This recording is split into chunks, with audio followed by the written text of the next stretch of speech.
She raised him like her own, gave him everything, and he repaid her by kicking her to the curb. It was a Thursday, late afternoon, the kind of day where the sun doesn't know if it wants to shine or call it quits early. Evelyn stood on the front porch in her house slippers, holding a reusable grocery bag with a loaf of bread, a few cans of beans, and a rotisserie chicken, still warm through the plastic. She pressed her hip against the front door, her door, and realized something wasn't right. The key didn't fit. She tried it again, turned it slow, fast, flipped it upside down like maybe she just wasn't thinking straight. But it wasn't her hand that was wrong. It was the lock. The deadbolt had been changed. She knocked once, then twice, then louder with the sight of her fist. Still holding the grocery bag, still wearing her soft blue cardigan that smelled faintly of lavender, still standing where she had stood for 22 years. And then the door opened. Just a crack. Ryan's girlfriend, Natalie, peeked through the gap, her eyebrows raised like she wasn't expecting company. "Oh, hey, you weren't supposed to be back until later." Evelyn blinked. "Why can't I get in the house?" Natalie hesitated. She looked back over her shoulder, then stepped outside, pulling the door shut behind her. "I think Ryan was going to talk to you about that." "Talk to me about what? You don't live here anymore." Silence fell like a brick. Evelyn held her grocery bag tighter, suddenly unsure what to do with her hands. Her chest tightened. "What did you just say?" Natalie gave a nervous little smile, the kind people use when they're pretending everything's normal. "Look, it's just paperwork stuff, nothing personal. Ryan said you agreed to transfer the deed." "I what?" he said. "You signed a few weeks ago. Remember all those documents at the kitchen table?" Evelyn stared, and slowly it started to click. The forms, the way Ryan brushed off her questions, told her it was just housekeeping, that we need to get things in order, that this will protect the house if anything happens to you. She had trusted him. She had trusted her son. And now her hands were trembling. Natalie didn't wait for more questions. She slipped back inside, muttering something about giving Ryan a call. The door shut again, locked again. Evelyn stood there for a full minute, then 5, then 10. Nobody opened the door again, and she didn't knock. She walked down the steps slow, that chicken still tucked under her arm like a baby. She didn't know where she was going, but she knew she wasn't going back inside. But Ryan hadn't just taken her house. He took something deeper, and Evelyn was about to remember exactly who she was. Long before any of this, before the paperwork, before Natalie, before her front porch became foreign, Evelyn had been more than just a woman in a house. She had been a mother, and not just to anybody, to a child nobody else wanted. Back in 1996, Evelyn was working the night shift at St. Joseph's Hospital in Jackson, Mississippi. She was a floor nurse, tough, reliable, soft-spoken, a woman who had long since made peace with not having children of her own after 2 miscarriages and a failed round of IVF. The grief was a scar, invisible, but deep. And then one night, she met Ryan. He'd come in with a broken wrist, barely 2 years old, pale, underfed, wearing a t-shirt at just 3 sizes too big with mustard stains on the collar. His foster mother didn't even stay at the hospital, dropped him off with child services and left. Evelyn didn't go looking to adopt. But sometimes God doesn't knock. Sometimes he just sits a baby in your arms and dares you to put him down. Ryan was silent for the first few days, just clung to her scrubs like a vine, wouldn't speak to anyone, wouldn't eat unless she fed him. Something about her made him feel safe. And that was enough. 2 months later, she filed the first set of papers. 6 months after that, he had her last name. Her friends thought she was crazy, a single black woman in her late 30s adopting a white toddler with behavioral issues. "Girl, you trying to save the whole system?" "No, just this one," she'd reply. Evelyn gave Ryan everything she never had. A bedroom with a race car bed, packed lunches with his name and marker, swimming lessons, piano lessons, Saturday trips to the zoo. He had asthma. She found the best pediatrician. Trouble reading. She hired a tutor.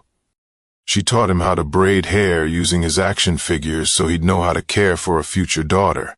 She made him write thank you notes after Christmas. And she never once missed a parent-teacher conference. But not everything was perfect. As Ryan grew older, things changed. By middle school, he started asking questions. "Why do I look different from you? Why do people stare at us in the store? Why does everybody think I'm adopted? She always answered with the same words. Because you are, but that doesn't mean you're not mine. He never fully accepted it. In high school, he grew distant. By college, he barely came home. And when he did, it was always quick. An overnight visit, a dinner, a hey mama, before rushing out with his phone in his hand. But Evelyn never complained. She kept the lights on, kept his old room just the way he left it, kept believing that love, even quiet love, was enough. Then her husband passed, and suddenly Ryan started coming around more. He was helpful at first, cleaning gutters, mowing the lawn, reminding her to take her blood pressure pills. He'd bring Natalie sometimes, and they'd sit on the porch while Evelyn made cornbread and watched Jeopardy. She thought things were healing. But what she didn't know was that Ryan hadn't come home to rebuild. He came to take inventory, and by the time she realized it, her name was off the deed, and her trust had been sold for scraps. But a mother doesn't forget, and Evelyn was already remembering every sacrifice she ever made. Evelyn spent that night in her car. She parked it 2 blocks down from the house. Well, what used to be her house, in front of a row of duplexes with peeling paint and plastic chairs on the porches. She didn't cry, not once. But her hands stayed locked at 10 and 2 on the steering wheel, even after the engine was off. The rotisserie chicken sat untouched in the passenger seat, cold now, grease soaking through the plastic. She stared out the windshield, her eyes fixed on nothing. Grief has a way of sitting heavy in your lungs, not just from losing people, but from realizing who they never were to begin with. When her husband Leonard passed 3 years ago from a misdiagnosed blood clot, Evelyn thought the pain couldn't cut deeper. He had been her balance, a man of few words, all weight. They met at church, fell in love over fried catfish and Bible verses, and spent 29 years building a home that rested on faith and forgiveness. But this pain, this betrayal, it had a different sting. The next morning, Evelyn went to the bank to check her account. Part habit, part necessity. It was almost funny. The balance hadn't changed because Ryan never touched that money, because Ryan never even knew it existed. After Leonard died, the hospital tried to avoid blame. They said it was a natural complication. But Evelyn had been a nurse too long not to recognize the pattern. She pressed, filed complaints, consulted with an old attorney friend, and 2 years later, she won a Malpra CTIS lawsuit that no one thought she could. $9.5 million. She didn't tell a soul, not even Ryan. She moved it into a separate trust under her maiden name, split across a handful of accounts. It wasn't out of paranoia. It was peace of mind, a secret, sacred thing. Because money changes people, and some things are better left under the radar. That day, sitting in the bank lobby with her ankles swollen and her spirit cracked in two, Evelyn realized something else. Ryan didn't just betray her trust. He underestimated her. She may not have had the house anymore, but she had resources. She had knowledge. And she still had one weapon Ryan had never learned how to use: patience. So she booked a motel room in Meridian, paid in cash. 2 nights, no questions. She needed a plan. But more than that, she needed to sit still and remember who the hell she was. She flipped through an old notebook she kept in her purse, full of prayers, phone numbers, and handwritten reminders to call her cousin in Lafayette. At the back of it was a note she'd scribbled years ago, the day the court settlement came through. Don't let money make you loud. Let it make you quiet. Let it buy you time. She smiled at the page. Ryan thought he kicked her out, but he had no idea he just set her free. But freedom doesn't mean comfort. Not yet. And Evelyn still had some fires to walk through before she rose again. The first time Ryan put a stack of papers in front of her, it was a Sunday. Evelyn was sitting at the kitchen table, folding dish towels, while the oven ticked away at a sweet potato pie. Her knees ached that day. Rain was coming. She could feel it in her bones, but she smiled through it. Ryan had stopped by without calling first, and even though she didn't like surprises, she told herself maybe he missed her. He walked in wearing one of those slim-fitted dress shirts that looked like it belonged to someone else's body. Natalie followed behind him, barely looked up from her phone. "Hey, Mama," he said, giving her a half hug. "We brought some papers. Nothing serious, just stuff to help with taxes and the house." Cleaning things up on the back end, you know. Evelyn furrowed her brow. What kind of papers? Ryan pulled out a folder like a magician with a deck of cards. Trust paperwork, real estate transfer, some power of attorney language. We had it reviewed. Natalie's firm does this kind of stuff all the time. Totally standard. Natalie chimed in from behind her screen, not looking up. It's just a way to protect your assets, Miss Carter. Avoid probate. You'd still be covered for everything. I didn't ask to avoid anything, Evelyn said quietly, her hands resting on the unfolded towel. Ryan chuckled. I know. That's why we're doing it for you. Look, if something happens to you, God forbid, it would be a mess to untangle the house and your name on all the documents. This just makes sure things stay in the family. Evelyn stared at the paper. The letters swam a little. She didn't to wear her reading glasses often. She hated how they pinched the sides of her nose. Ryan noticed. Here, he said, handing her a pen. I highlighted the signature lines. You don't need to worry about the rest. I already went over it with them. She hesitated. She wanted to say something like, I should probably have someone look at this. Or, why do you need power of attorney now? But Ryan was her baby. Her little boy who used to cry when she walked past his crib. The one who needed an inhaler every time he got too excited. The one she stayed up with all night when he got chickenpox at 6 and refused to sleep without holding her hand. So she signed page after page. He even joked as she scribbled her name. You're making history, Mama. She laughed once, just a puff of air. The pie timer went off and she got up to turn the oven off. That moment stuck in her mind for weeks after. The smell of cinnamon and burnt sugar, the sound of the pen cap clicking shut. The smile on Natalie's face that felt just a little too satisfied. She didn't know it then, but that afternoon was the last time she'd ever sit at that kitchen table. The next visits were shorter. Ryan started showing up with bank statements and investor friends she didn't care to meet. He was always busy, always talking about flipping properties, building portfolios, how her home was equity waiting to be unlocked.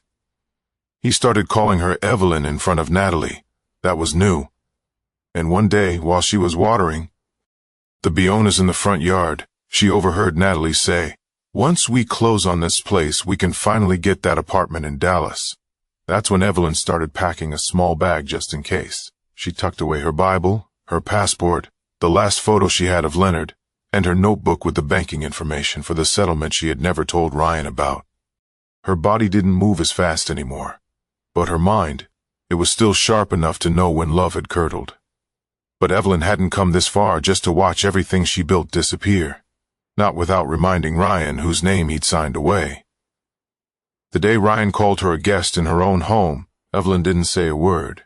It was a Wednesday, sometime after lunch. She had just finished vacuuming the living room, a chore she still liked to do herself, even though her niece hated her for it. Dust didn't care about age, and Evelyn believed in a clean house no matter who was watching. Ryan walked in, sunglasses still on, earbuds hanging around his neck. Natalie trailed behind mid-con conversation with someone over Bluetooth. They didn't speak at first, just walked right past her like she was the cleaning lady. Then Ryan paused, turned around and said casually, Hey, next time you use the Dyson, can you empty it out? We've got people coming to see the place this weekend. Evelyn blinked. People realtors just to get a feel for the value, market research. She stared at him. You selling the house? He chuckled like she had. Dee asked if he was moving to the moon. Not yet, just thinking ahead. Got to explore all our options, right? She stood straight. Our options? That's when he said it. You're a guest now, Mama. It's still your space, of course, but legally. Well, you know how it is. Her hand tightened around the vacuum handle. She didn't say anything, didn't scream, didn't cry, just nodded once. That night, she packed her small bag for real. She didn't take much, just what she needed. That Bible, her notebook, 2 dresses, 1 pair of sneakers, and her wedding band, which she hadn't worn since Leonard passed, but still kept in a little pouch by her bedside table. Ryan didn't ask where she was going. Natalie didn't care. They had what they wanted, or so they thought. Evelyn checked into a budget motel on the other side of town near a truck stop and a gas station that always had flickering lights. The bed creaked when she sat down, and the heater wheezed like it had asthma. But it was hers, and it was quiet. She sat at the tiny desk and opened her notebook. There was a number she had kept in there for 14 years, belonged to a woman named Doris, who used to work at a nonprofit that helped older women navigate housing law. Doris had helped her once when a tenant in a rental property tried to sue her over a plumbing issue. She dialed the number. It rang once, then twice, disconnected. She sighed. Then she remembered C.J. Clarence C.J. Bell, Leonard's friend from the old neighborhood, a lawyer, long retty. Red, but sharper than a whip and twice as stubborn. She hadn't spoken to him in years, but she picked up the phone anyway. It rang 6 times before a tired, raspy voice answered. "This better be Jesus or trouble." Evelyn smiled. "Maybe it's both." "Evie?" "Yeah, it's me. I need to talk to you." But CJ didn't need much convincing because real friends remember when someone shows up with a casserole after your surgery, and he'd been waiting for a call like this. CJ met her at a diner just off I-20 the next morning, the kind of place that still served coffee in heavy ceramic mugs and called everyone Han, whether they were 5 or 85. He looked older than she remembered, white in his beard now, eyes a little glassier, but he still had that same thick brow and dry humor that made people think twice before lying to his face. "You look like hell," he said, sliding into the booth across from her. Evelyn smiled. "Good morning to you too." He took a sip of his coffee, black, no sugar, no cream, just like Leonard used to.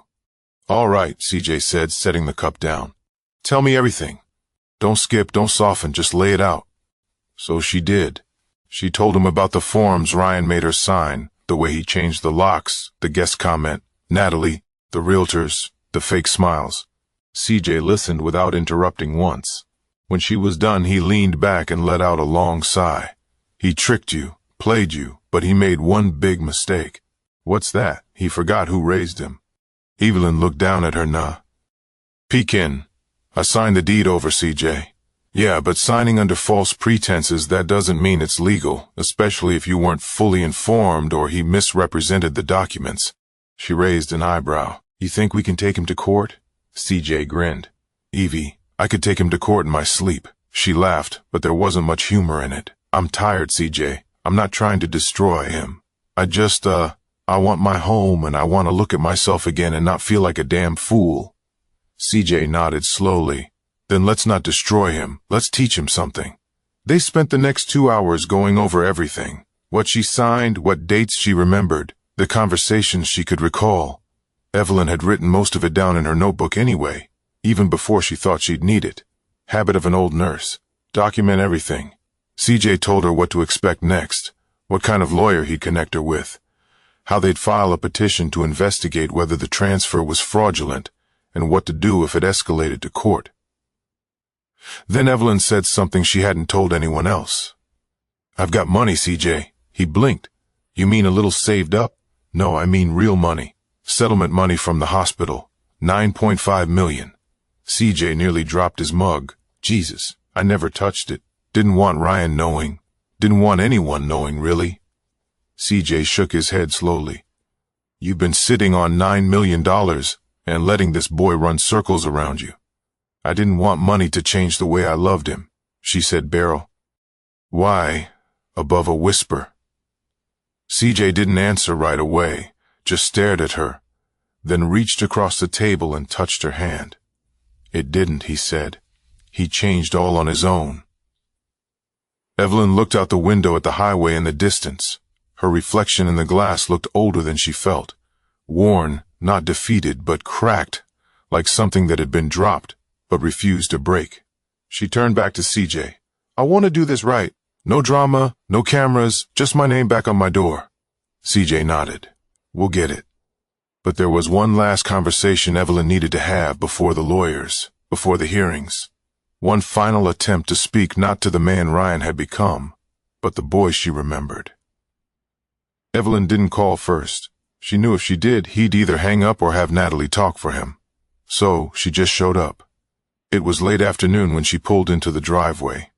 The yard looked too neat, like someone had trimmed the hedges just enough to impress a stranger, but not enough to show real care. Her Bionas were gone. She knocked once. Ryan answered in gym shorts and a branded hoodie holding a protein shake. His face tightened the second he saw her. Ma, Evelyn, what are you doing here? Evelyn stepped forward just enough that the screen door separated them. I don't need much of your time. I just came to say something. He looked back over his shoulder, probably checking if Natalie was home, then sighed and stepped onto the porch. Look, if this is about the house... She raised a hand. Let me finish. He shut his mouth. I raised you when nobody else would. Not because I had to, and not because I wanted to thank you. I did it because I saw a child who needed love, and I gave it every ounce I had. Ryan's eyes flickered, but he stayed quiet. I watched you grow. I gave up vacations, sleep, time, my body. I gave it all to you. And I never once made you feel like a guest in this life. She took a breath. Her throat was tight. And you repaid me with a signature and a changed lock. He rubbed the back of his neck. You signed Ma. It wasn't like I forced. Don't call me Ma if you don't mean it. Silence. She straightened her shoulders. I'm not here to argue, just to tell you I know what you did. And you should know. I'm not broke, never was. I've got enough money to buy this house 10 times over. Ryan's face changed. First disbelief, then panic, then something like shame. I didn't know that. You weren't supposed to, she said. Because love ain't a business, and loyalty can't be bought. But now I know, and so do you. He opened his mouth, but no words came out. I've already spoken to a lawyer. This will go where it needs to go. I just wanted to look you in the eye one last time before it does. Ryan's hand dropped to his side. You're gonna sue me? No, she said. I'm going to remind you what a real home costs. And with that, she turned and walked back to her car. No yelling, no begging, just a woman who finally remembered her worth. But lawsuits don't scare people like Evelyn. What scares them is seeing the person they underestimated rise stronger than ever. 3 months later, the house was empty. No furniture, no Natalie, no Ryan. The new owner, a retired school teacher from Lafayette, said the place felt heavy when she first walked in, like it had been through something, and it had. CJ had moved fast. The fraud petition passed through the court quicker than expected. The judge didn't even blink after reviewing the documents and testimony, said Evelyn had clearly been misled, and the transfer was under questionable, possibly manipulative circumstances. Ryan never showed up to the hearing. He'd already left the state. Natalie went back to Dallas without him. Evelyn didn't smile when she heard that. She didn't laugh. She just exhaled. Long, slow, like something had been holding its breath inside her, and it could finally let go. She didn't move back in, though. Too many memories, too many ghosts of quiet betrayals and Sunday dinners that now felt like rehearsals for an exit. Instead, she took her money, her full, untouched inheritance, and did something no one expected. She bought 3 homes in Pascagoula, Mississippi. Not big ones, not flashy, just enough. She turned them into safe housing for women over 60 who had been evicted, displaced, or abandoned by their families. She named the little program Lynn's Place after her late husband. Said it was the kind of thing he would have done if he'd lived long enough to retire. The first resident was a woman named Alm. 74 years old, kicked out by her grandson when she couldn't babysit full-time anymore. The second was Darlene. Her own daughter sold her house while she was in rehab for a hip surgery. Evelyn cooked Sunday meals for them all. Sometimes they watched game shows. Sometimes they just sat on the porch and swapped stories about who hurt them and who they survived. Anyway, Evelyn never needed to explain her story. They saw it in the way she carried herself. Calm, steady, unapologetic. CJ still visited now and then, especially when paperwork piled up. He joked about putting her on a billboard. The woman who turned betrayal into a blueprint. Evelyn would laugh and wave him off. I just did what my mama taught me. You don't fold when you're cornered. You pray, you plant your feet, and you protect your peace. But Evelyn knew the fight wasn't about a house. It was about not letting a single act of betrayal define the life she built with her bare hands. 1 year later, Evelyn sat on the back porch of Lynn's place with a cup of tea and a fleece blanket over her lap. The sky above Pascagoula was stray with orange and gold, the kind of sunset that made silence feel like a hymn. Alma was upstairs crocheting. Darlene was in the kitchen humming to herself while she cleaned collard greens, and Evelyn, for the first time in a long while, felt still, not busy, not angry, not hurt, just still. A letter came in the mail that morning. No return address, just her name written in handwriting she hadn't say. In almost a year. Inside was a note. I messed up. I see that now. I don't know why I did it the way I did. Maybe I thought I was owed something. Maybe I just never understood what you gave me. I don't expect you to forgive me, but I wanted to say it. You didn't deserve what I did. I hope you're okay, Ryan. Evelyn read it twice. Then she folded it neatly and placed it in the back of her Bible. Not because she planned to forget, but because some things are meant to be remembered without being relived. She didn't write him back. She didn't need to. Forgiveness to her wasn't about letting him off the hook. It was about freeing herself from the grip of what he'd done. She knew something now that she hadn't known then. You can love someone fully, raise them right, give them your everything, and still lose them. Not because of who you were, but because of who they chose to be. And that's not your shame to carry. Evelyn leaned back in her chair as the crickets began to tune up their evening song. She closed her eyes and breathed deep, the kind of breath that fills more than lungs. It filled memory. It filled meaning. A home wasn't just a roof. It was the people under it. And she had built a new one from scratch. No paperwork needed. If this story hit you somewhere deep, if it reminded you of someone you've lost, loved, or let go, share it with a friend who needs to hear it. And remember this, real love can't be stolen. Real mothers don't fold, and real power doesn't scream. It buoy. LDS again, quietly from the ground music.